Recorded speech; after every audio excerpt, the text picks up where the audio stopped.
Hi, I'm Naila. My parents told me not to come to my own sister's wedding because her in-laws didn't want me there. But that wasn't the hardest part. The hardest part was realizing I had paid for most of it. The flowers, the venue, even the dress she wore to insult me. They smiled in my face while erasing me behind closed doors.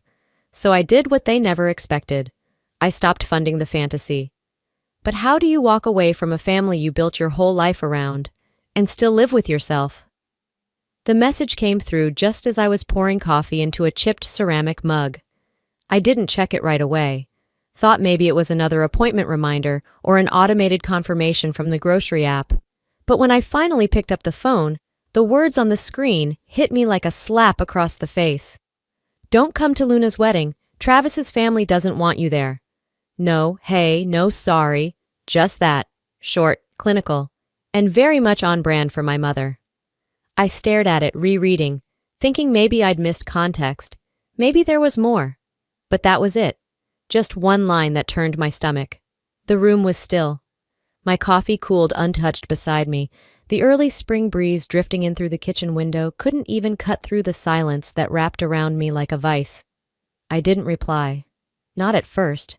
What was I supposed to say? Thanks for the heads up? Guess I'll cancel my hotel now? A million responses came to mind, some sharp, some passive, some begging for clarification, but none of them made it past my lips. Instead, I sat back in the chair, staring at the screen until it dimmed. Then I tapped the message again. Read it once more. Travis's family doesn't want you there. I wasn't sure what offended me more, that I was unwanted by people I barely knew, or that my own mother had delivered the message like it was a change in weather. Casual, predictable, unavoidable. The next morning, Sandra texted me again, this time with something even more laughable. Lunch Thursday? Just us. I should have said no. Should have told her I was busy or that I didn't do lunches with people who disowned me via iMessage.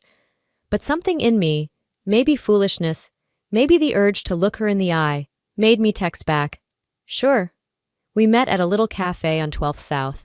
The kind of place with reclaimed wood tables and overpriced kale bowls. She'd already ordered a sparkling water when I arrived. No hug, no smile. She just waved at the chair across from her. Glad you could make it, she said, like I was being difficult. I nodded, not trusting myself to speak just yet. I scanned the menu, ordered something I knew I wouldn't eat, and folded my hands in my lap like I was waiting for a verdict. So, she started, sipping her drink. I know the text caught you off guard. Caught me off guard? It was short, I said carefully. She shrugged.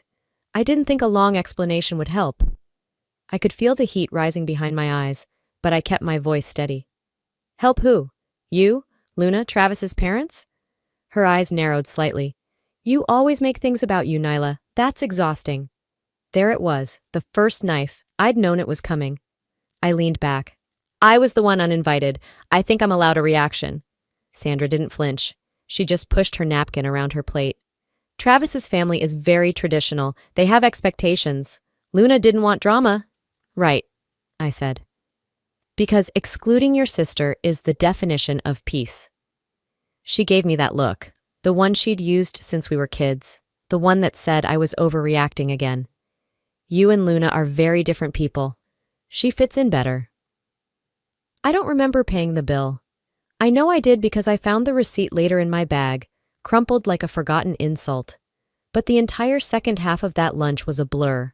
Her voice, her words, her calm composure while she essentially explained how I'd never been the daughter she could display to the world without explanation. On the way home, I didn't cry. I didn't scream. I didn't even tell a friend. I walked the 3 blocks to my condo in silence, took the stairs instead of the elevator, and opened the door to a place that at least had the decency to reflect who I was. Minimal, quiet, mine. I sat down on the edge of the bed, kicked off my shoes, and stared at the ceiling for a long time. The light was soft, the shadows familiar, and still, the silence was heavy. That was when it clicked. They'd already chosen. Not just today, not just with this wedding, but years ago. In every holiday photo where I was cropped out, in every oops birthday they forgot. In every call that started with, "Can you help?" and ended with, "Well, you're good at that stuff." I'd been a wallet, a sidekick, a useful footnote, and now that I'd become inconvenient, uncomfortable, they wanted me erased. So be it. I opened my laptop, created a new spreadsheet. I titled it Family Ledger. Line by line, I began documenting every dollar, every favor, every deposit I'd made over the last 5 years. $3,800. Rent help for Luna and Travis during the layoff, $5,000. Dad's retirement penalty reversal, $612. Engagement shoot. Deposit $2,500. Venue deposit. Non-refundable paid from my account. $180. Save the date website. Annual domain plus design $900. Airbnb for bridal party. By the time I was done, the sun had dipped below the skyline. My coffee was still on the counter. Cold, forgotten. I didn't feel petty. I felt prepared. I closed the file and stared at the screensaver glowing faintly across the room. And then I whispered to the stillness. They wanted peace. They can keep it. Without me. I didn't sleep that night. Not because I was upset, not anymore. It was something else, something colder, like a wire had been cut inside me, and I could finally stop pretending it wasn't buzzing all these years. I turned off the lights, shut my laptop, and sat in the dark until morning. Not morning, planning. Around 8 a.m., my phone buzzed on the kitchen counter. I ignored it at first, but then it chimed again. I know things are tense, but could you send me $300 for the flowers? I'm having trouble with my card. Mom. There it was. No. How are you feeling? No. I know things were hard yesterday. Just a straight-up request like nothing happened. Like I hadn't just been told, without hesitation, that I wasn't welcome at my sister's wedding. I stared at the message long enough for the screen to dim. Then I turned the brightness back up, just to screenshot it. I didn't answer. I didn't owe her a response. What I owed myself, finally, was honesty. They didn't care. Not really.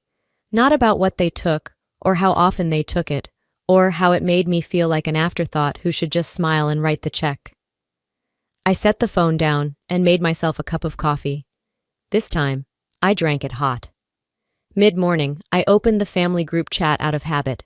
I had no idea why. Maybe part of me was still trying to track the disaster unfolding from afar. But when I tapped the icon, the screen flashed with a small, impersonal message. You are no longer a participant in this conversation. Just like that. Not blocked, not muted, just gone. I tapped again, then went into Luna's profile. Her latest post was already getting dozens of likes. Final fitting done. Can't wait to be surrounded by love.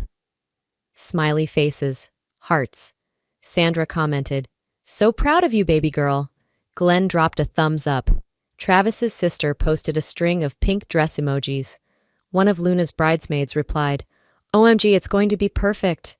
And there I was, erased, not even worth the courtesy of a heads up, just deleted. You don't accidentally remove someone from a group chat, not when they've been the one organizing vendor files and sharing spreadsheets, not when they've been the one replying to catering emails. You only remove someone like that when you've decided their usefulness has expired. I sat still, staring at the screen, the silence around me almost respectful in its clarity. This wasn't about forgetting. This was intentional. Later that afternoon, I went to the hall closet, pulled down an old cardboard box labeled Luna Grad Party in Sharpie. Inside were receipts, unused invitations, and a photo album I'd made for her as a gift. She never posted about it, never thanked me beyond a quick, looks great. I'd organized the whole event, called vendors, picked a playlist, even cleaned up after half the guests bailed. But the only photos she shared online were of her and her friends. I wasn't in a single one. You only see the sparkle when you don't have to sweep the floor. I sat on the couch with that album on my lap, flipping through pictures of balloons, handwritten cards, and Polaroids that no longer meant anything. Then I stood up, walked it all to the trash chute, and let it go with one smooth drop. That night, I made a new folder on my laptop. I didn't title it Revenge or Receipts at first, just something simple. Evidence. But it didn't stay simple for long. In that folder, I began collecting every piece of documentation, every dollar I'd loaned or given, every email where I was tasked to just take care of it, every message where they guilted me into helping. I found 87 screenshots in my phone alone, 6 spreadsheets, 12 PDFs. I added the PayPal statements and invoices.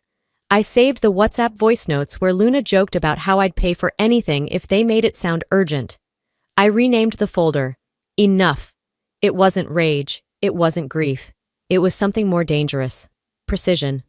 The part of me that had always stayed quiet was now wide awake and sorting files by date.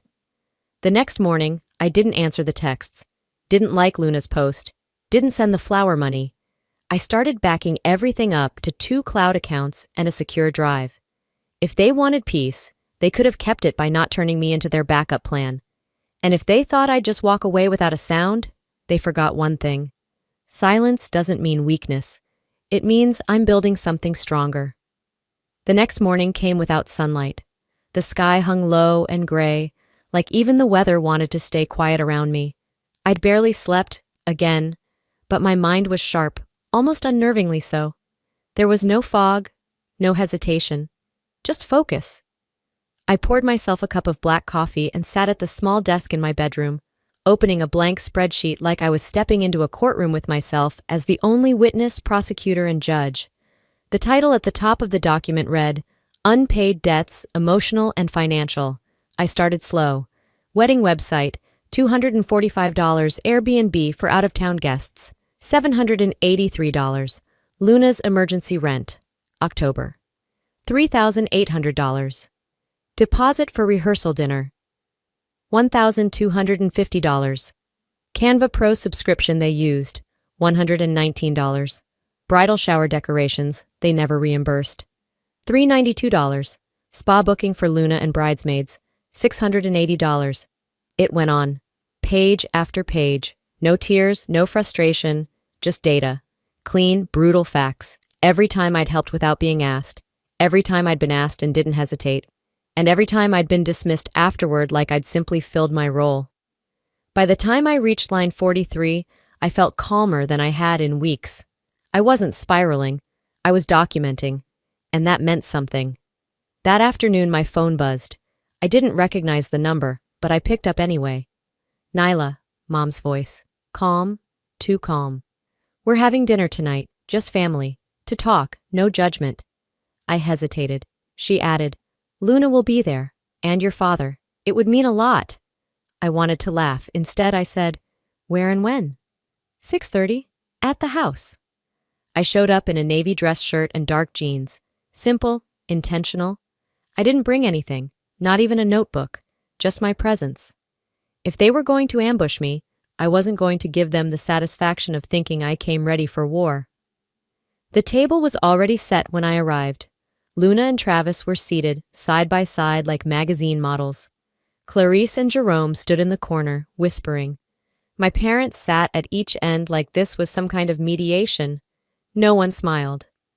Thanks for coming, Sandra said as she gestured to the chair left open, the one furthest from Luna. I sat down, folded my hands, waited. It didn't take long. Luna was the first to speak. I just want to say this has all gotten really out of hand. The wedding is supposed to be a happy time, and you've made it uncomfortable. I didn't flinch. I made it uncomfortable? I asked quietly. She looked at me like I'd missed the point. You've been passive-aggressive, not replying to messages, not helping anymore? I didn't respond. Travis jumped in. My family isn't used to conflict. You being involved, your attitude, it's not easy for them. I looked at him evenly. You mean honesty? Clarice stepped forward. We just want everything to be smooth. You're making it harder than it needs to be. No one spoke up for me. Not Dad, not Sandra, not even Jerome, who once told me I was the only person in the family who remembered his birthday. But when Luna started tearing up, the room shifted. Suddenly, Mom was reaching for tissues. Dad put his hand on Luna's shoulder.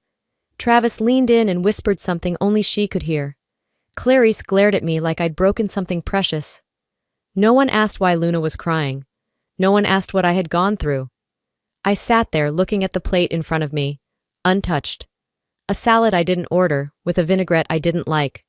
I counted the olives. 6. When the performance ended, I stood up, quietly, no grand speech. As I turned to leave, Dad followed me to the hallway. He didn't say much, never did. But just before I reached the door, he leaned in and said, "You always were too sensitive." I paused. Then I turned to him and said evenly, "And you always were too silent." He didn't reply. I drove home in silence. The streets of Brentwood were empty, washed in the soft yellow of street lamps. No music, no podcasts, just the quiet truth that I'd known all along, but hadn't been brave enough to say out loud. At home, I opened my laptop, clicked open the Enough folder. I created a new draft email and titled it, "Venue Contract, my name on it." I attached the PDF. I saved the email. I didn't send it, not yet, but I would. The next 2 days passed without noise. I didn't hear from my parents. No calls, no attempts to smooth things over. It was as if my silence had made me invisible. Again. On the third morning, I found a small yellow envelope in my mailbox.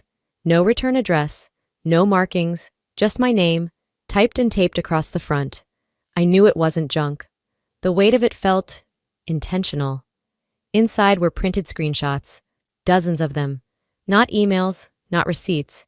These were from a private group chat, one I wasn't supposed to see. Luna. "We'll get him to pay for the cake too. Just guilt him about being the only sibling. Works every time." Clarice.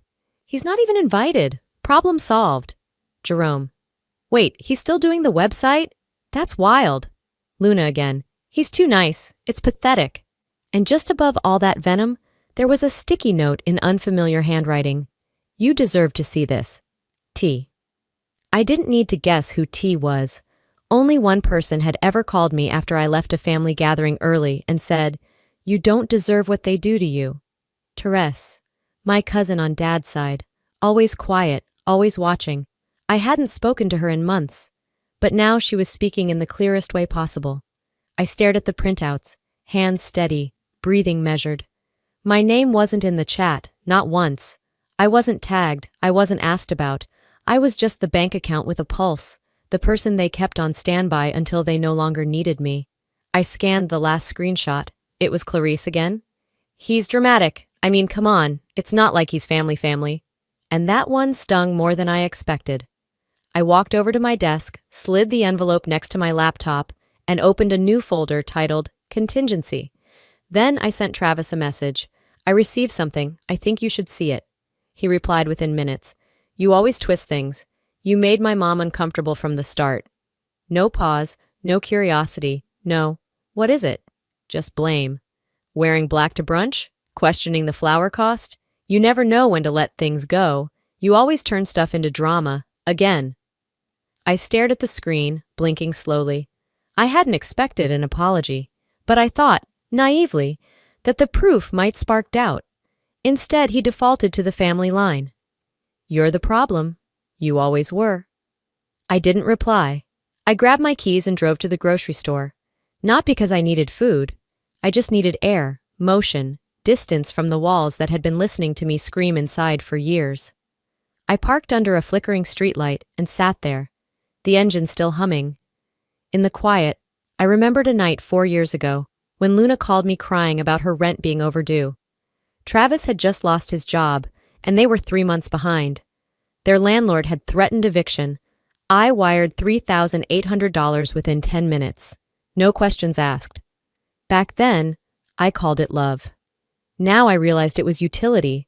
I wasn't family. I was a solution. That was the pattern. I picked up the tab. I absorbed the criticism. I stayed silent. I made things easier for everyone but me. That was done now. Back at home, I printed the screenshots. 3 sets, just in case. 1 in a fireproof folder, 1 in my digital vault, and 1 I kept in a manila envelope under the mattress. Then I opened my email. Rowena. She used to work with me in project compliance. Sharp, skeptical, and just paranoid enough to be effective. She ran a small agency now, digital forensics. Her business motto, truth leaves metadata. I typed 1 line. Still interested in verifying digital evidence? I hit send. No attachments, just the question. It didn't take long for her to reply. Always. What are we burning down? Rowena's message stayed open on my screen for almost an hour. I didn't respond right away. Not because I was unsure, but because I was organizing the next move like I was preparing for trial. That night, I sat with my laptop, scrolling through my old PayPal activity. It started as a simple task, categorizing transactions tied to the wedding. But then I saw it, $10,000, for Luna's tuition urgent, sent to my mom's account almost 3 years ago. Back then, she'd called in tears, said they were behind on payments and Luna might have to drop out of school. I wired it without hesitation. No questions, no contracts. Family was family, right? Except something didn't line up. I pulled up the date, August 4th. Then I cross-checked it against public business records. Rowena had taught me how years ago. In a few clicks, I found it. Nimbus Edge LLC. Registered August 9th, members listed. Clarice V., Luna S., Jerome D. Filed through a virtual agent in Franklin, Tennessee. No mention of me. No hint that the seed money for their startup had come from my savings account. The money wasn't for tuition, it was a cover. They lied, and built a company on that lie. I leaned back in my chair and whispered out loud, "They're not just using me, they're laundering my loyalty." Around 10 a.m. the next morning my phone rang, unknown number, but I had a hunch. "Hello?" A pause. Then her voice, smooth, southern, practiced. "Naila, this is Darlene, Travis's mother." I stayed quiet. I just wanted to call because I know tensions have been high, and I think we all want what's best for Luna. Still, I said nothing. She continued. "Look, I know you feel left out, and that's unfortunate. But Luna's in a fragile place right now. Any stress could ruin her big day. So maybe if you could just hold off on anything disruptive?" There it was. I gave a dry, almost amused chuckle. Disruptive? Like being erased from the family? Or just being asked for money after being told not to show up? She hesitated. "We're not trying to exclude you. We're just curating a safe experience for family." That word, curating, as if I were a toxin to be filtered. "Then maybe you should have excluded my money too." A long breath on the other end of the line, then low and cold. "Just don't do anything you'll regret." She hung up before I could reply. I stood in the kitchen, still holding the phone. The audacity of her call didn't even shock me. Not anymore. It confirmed what I already knew. This wasn't a misunderstanding. It was a strategy. I grabbed a pen and a post-it. Wrote one sentence. "No one who benefits from me gets to erase me." I folded it and stuck it above my laptop, just under the Enough folder tab. Then I opened a new email to Rowena. Subject, verified ownership, body. Need your forensic eye on Nimbus Edge. I want to know who's legally liable. While waiting for her response, I went through the company's online presence, their brand voice, their press kit, their investor bios. Clarice listed herself as co-founder. Luna was labeled as strategic growth. Jerome was head of outreach. They'd taken my financial lifeline and built a digital fortress, pretending they'd done it all themselves. I gathered everything. Screenshots, registration docs, tax ID numbers. I printed them. Then I added a clean copy of my PayPal transfer receipt, highlighting the transaction ID and date. I slipped it all into a manila envelope and sealed it with clear tape. On the back, I wrote in Sharpie, Clarice V., open carefully. I walked the 3 blocks to the nearest mailbox, the autumn air dry and sharp against my skin. I slid the envelope through the slot and listened for the soft thunk of it dropping inside. They had one chance to acknowledge the truth quietly. They chose not to. Back in my apartment, I shut the door behind me and let the lock catch. For a second, I didn't move. I just stood there, leaning against the wood like it might hold me up better than my spine could. Outside, the wind kept screaming like it had something urgent to confess, some storm-born truth that could never quite break through glass and concrete. But inside, the silence cut clean. It wasn't peace exactly, more like precision. And that was enough. That was what I needed. I didn't bother taking off my coat. I didn't turn on the lights or put on music or start boiling water like I normally would when trying to soothe a nervous system wired too tight. I didn't want comfort. I wanted clarity. I wanted control. I walked straight to my desk, powered up the laptop, and opened the wedding dashboard. The loading bar crawled across the screen, then it hit full. The list stared back at me. First up, the florist. They'd sent mood boards and proposal PDFs and 6 different options for peony substitutes, because Clarice said actual peonies were fiscally irresponsible. I'd spent 3 weekends getting the color palette just right: mauve, dusty rose, sage, all for a wedding I no longer recognized, much less belonged to. I hovered over the vendor contract and clicked cancel service. One confirmation later, the arches, the centerpieces, the fake Pinterest magic, they were gone. Next, the photographer. He'd been Luna's find. One of those guys who only shot in natural light and talked a lot about capturing moments of raw emotion. Cancelled. Then, the venue. That goddamn barn. The one Clarice called rustic chic, and Luna said would pop on reels. I'd booked it, under my name, paid the deposit from my account. Added the insurance myself because they didn't have time to worry about the boring stuff. I scrolled to the cancellation option and clicked. A message popped up. Are you sure you want to proceed? I smiled. Just slightly. The kind of smile people give in courtrooms and final acts. Never been more. I chose the insurance refund option. They'd get 90% of their dream wedding back? Technically. But dreams aren't quite as dreamy when someone else has the receipt. When the foundation of your fairy tale is an unpaid invoice in someone else's inbox. I wasn't done. I logged into Canva Next, deleted the wedding signage. Gone were the pastel welcome signs with elegant serif fonts. Gone was the seating chart I spent an entire weekend building after Clarice insisted she wanted a clean UX flow. Gone was the custom-built RSVP site that integrated with her livestream audience's wedding predictions. I deleted it all. Then I renamed the shared wedding planning folder. Ask Clarice for help. I logged out. That could have been enough. That's where a normal person might have stopped, chalked it up to a moral victory and gone to bed. But I'm not a normal person. I opened a second browser window, logged into Nimbus Edge's internal payroll system. Clarice must have forgotten to revoke my admin credentials. She always liked being the face, the brand, the voice. But behind all that, it had been me who wired the structure. Me who set up the permissions and filters and protocols. One oversight on her part. One open door. Her mistake. I scrolled to the pending payroll queue. Friday's batch. Luna, Travis, Clarice, Jerome. I clicked Pause Disbursement. A prompt appeared. Are you performing a temporary freeze for internal audit? Yes. In the memo line I typed, Funds pending review, initiated by NS. I pressed enter. The second my finger left the key, my phone lit up like a detonated beehive. 5 missed calls from Sandra. Luna's message. What are you doing? This is a disaster. Clarice. This is theft. You'll regret this. Jerome.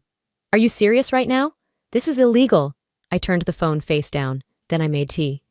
Chamomile. 4 minutes steeped, stirred in honey. Let the cup rest in my palms. Sat at the kitchen table and listened to the hush between moments. I wasn't panicked, not anxious, no tightness in my chest, no shame in the back of my throat, no whisper of guilt crawling up my spine telling me I'd gone too far. Because for the first time, I knew I hadn't. I hadn't overreacted. I had finally acted. Period. As the kettle cooled, I opened the laptop again, but not for deletion this time, for documentation. I typed an email to Rowena. Subject, if they retaliate. Body, we go public. Let me know when files are verified. Send, then another draft. This one to Clarice. No fanfare, no apology, no preamble. This isn't sabotage, this is balance. Send. Above my screen, a yellow post-it note fluttered slightly in the leftover breeze from the window draft. I'd written it months ago, back when things were just starting to fray. No one who benefits from me gets to erase me. And I meant it now more than ever. I had spent years building facades for people who couldn't stand their own reflections, held up mirrors so they could pose in front of them, while I disappeared behind the frame. Not anymore. The files were loaded. The paper trail was clean. The freeze was legal. The leverage was real. And I was done being the architect of someone else's empire of smoke and mirrors. Let them call lawyers. Let them scream. Let them bluff. Let them make their next move. By the time the kettle clicked off and the tea had cooled beside me, Rowena's reply lit up my inbox like a fuse. The subject line read, Clarice V. Metadata match confirmed. There were no long explanations in the email body, just the facts. LinkedIn burner profile, =. Clarissa's home IP plus device ID, MacBook Pro serial ending in 29GF. Timestamp matches your vendor cancellation day. Attached were screenshots of a LinkedIn profile called Wedding Watch TN, a bland-looking account with no real photo, one post, and a whole thread of replies. Every comment under trending vendor ads made jabs like, "Word of advice, don't trust unstable clients who fake generosity." Emotional leverage is not partnership, it's manipulation. Beware of consultants who pretend to support you until they blow it all up. None of them used my name, but they didn't need to. Clarissa's style always had that surgical cruelty, like slicing with a scalpel instead of a machete. Clean, silent, precise. I opened the profile, read through the trail again, and caught the common thread. They were trying to label me dangerous, to finances, to feelings, to reputations. And for the first time since this all began, I actually laughed. Not because it was funny, because it was predictable. I copied the metadata Rowena had attached, pasted it into a new document labeled Digital Defamation Clarice 5. Then I opened Instagram. The post hit me before I even tapped on it. Luna, standing under fairy lights in what I recognized as the final wedding fitting photo. The caption? "Some people in your family can't stand when it's not about them. That's not love. That's control." She tagged Travis, Clarice, Sandra, Glenn. Not me, of course. I wasn't worth tagging, just worth pointing at. The comments poured in like open applause. "Proud of you for setting boundaries. Let go of the toxic ones, girl. Blood isn't thicker than peace." I didn't cry. I didn't shake. I didn't even screenshot. I already knew how to save what mattered. I opened a private folder, uploaded the LinkedIn screenshots, Clarissa's registration documents, the PayPal receipt, and now this public post. I typed out the timeline. Burner created May 11th. Payment freeze initiated May 13th. Luna post May 14th. They were moving fast, so I had to move with more precision. I scrolled through the post again, then closed the app. I wasn't going to reply in the comments. That would give them what they wanted, proof that I'd cracked. Instead, I opened my notebook and wrote a single line. They weaponize silence and perception, so I'll respond with proof. I sat with that thought for a moment. Then I opened my encrypted drive. Inside, every document Rowena had validated, the lawyer-reviewed contracts, screenshots of all unacknowledged expenses, the burner account metadata, the online post slander. I created a zip file, password protected it, and uploaded it to a secure cloud link. Then I sent 3 emails. To my attorney, subject, pattern of targeted defamation body. All files attached. Will need pre-litigation letters if it escalates. To a local reporter who covered family-run tech startups, subject, Nimbus Edge behind the facade body. Curious if you're still doing stories on founders who build on borrowed ground. To my accountant, Jenna, subject, forensic review request, client, Nimbus Edge crossflow. Body. Please begin tracing expense links, especially where company funds and family favors overlap. Each email included the download link. When I hit send on the last one, my phone buzzed again. Blocked number. I let it ring once, twice. Decline. Seconds later. Hope you're proud of what you've started. Unknown. I smiled and powered the phone off completely. They had built their story on quiet exploitation and assumed I'd never gather the words to contradict it. But now, mine was on paper, backed by files, and in the hands of people with printing presses, subpoenas, and spreadsheets. Let them try to spin the story. I just sent mine to people who can print it. The vineyard was the kind of place people posted about. Every corner was designed for a moment that looked effortless, but took hours of planning and 3 Pinterest boards. Fairy lights zigzagged through an open-air pergola like constellations placed by hand. White tablecloths fluttered softly in the breeze, anchored by centerpieces that screamed, "We don't try too hard," even though everyone knew they absolutely did. It was perfect in the way only money and insecurity could create.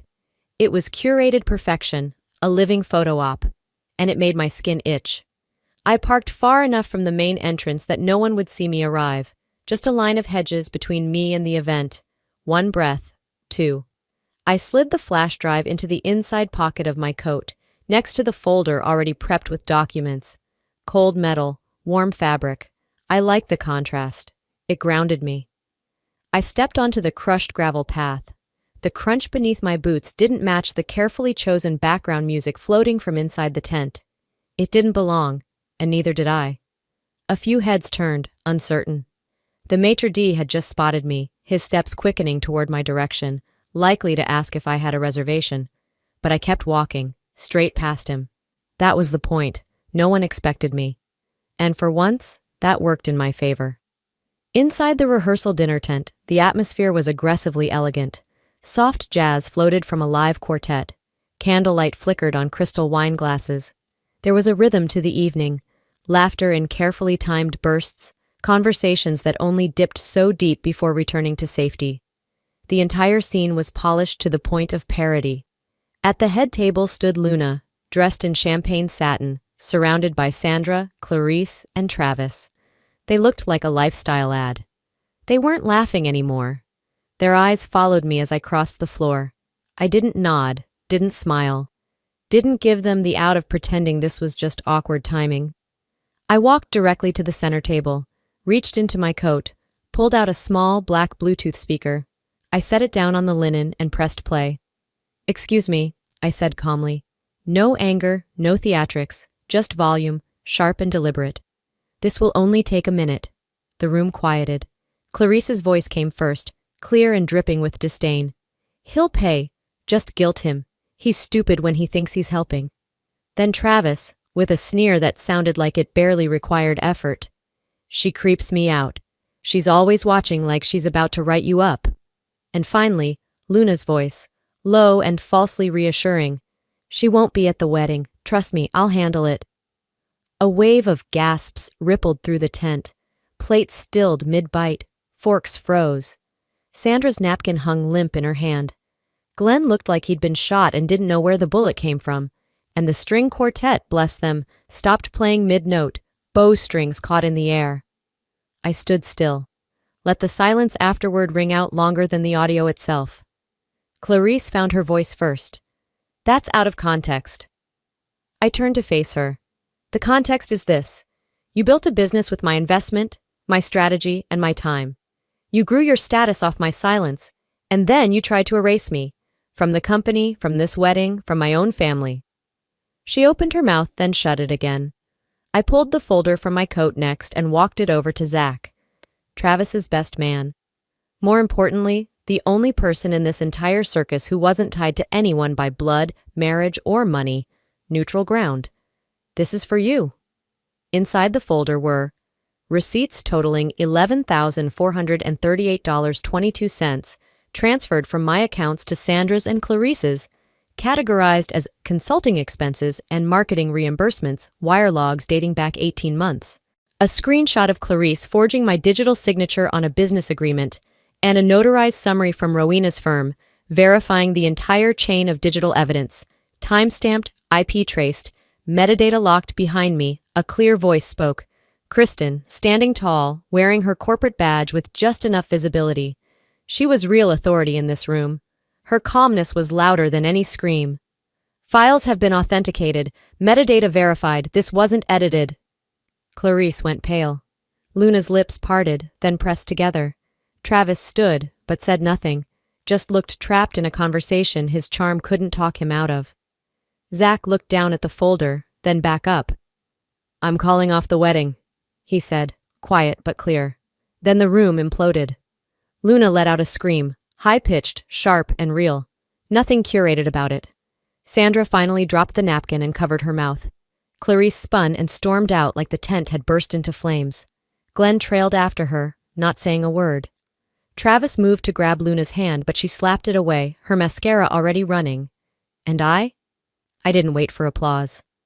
I walked back to the coat rack, slipped my hand into my pocket, and turned around one last time. "You didn't want me here," I said. "You made that clear." They stared at me, hollow and stunned. "But what you didn't count on was that I'd stop trying to stay." I paused, then added, just loud enough to echo under the tent. "You wanted me gone. Now you get to keep what's left." I stepped out into the cool vineyard air. The fairy lights behind me flickered. The night pressed in, clean and quiet. I expected footsteps, voices, some dramatic exit chase. But no one followed. No one dared. Because the thing about being underestimated for years, when you finally speak, when you finally act, it's deafening. And they heard me. Every last one of them, loud and clear. The air outside the vineyard felt cleaner than it had in days. I didn't look back. By the time the moon sank behind the hills, I was already halfway out of Nashville. A duffel bag in the passenger seat, the rest of my life in the trunk. I didn't leave a note. I didn't turn on music. I didn't text a single soul. I crossed the city limits just as the first light of morning broke. The new cottage sat at the edge of Knoxville, near the Smokies. Stone exterior, modest porch, a small attic I didn't need but liked knowing was mine. The landlord had accepted my 6-month lease and cashier's checks. No questions asked. That was the point. No one knew where I was, and I liked it that way. The first thing I did after unlocking the door was turn off my phone. Not just silent. Off. I placed it in a drawer and shut it. That drawer hasn't opened since. Next, I transferred every cent from my public accounts to a private one, changed my passwords, deleted LinkedIn, scrubbed old photos from Instagram, unfollowed every name that echoed too loudly in my chest. I didn't block them. I didn't need to. Their silence had always come first. I was just matching it now. A few days after settling in, I returned to Nashville once, quietly. I left one envelope with the front desk of the wedding venue. Inside, a copy of the final invoice I'd paid. On top, a post-it note written in my best handwriting. Thanks for nothing. No signature. When I got back to Knoxville, a manila envelope sat in my new mailbox. No return address. It was my wedding invitation to Luna's ceremony. Unopened, returned, not refused, not undeliverable, just rejected, like I had been, again and again. I didn't cry. I placed it under the sink with the rest of the paper I planned to burn come winter. A week later, Rowena forwarded me a headline.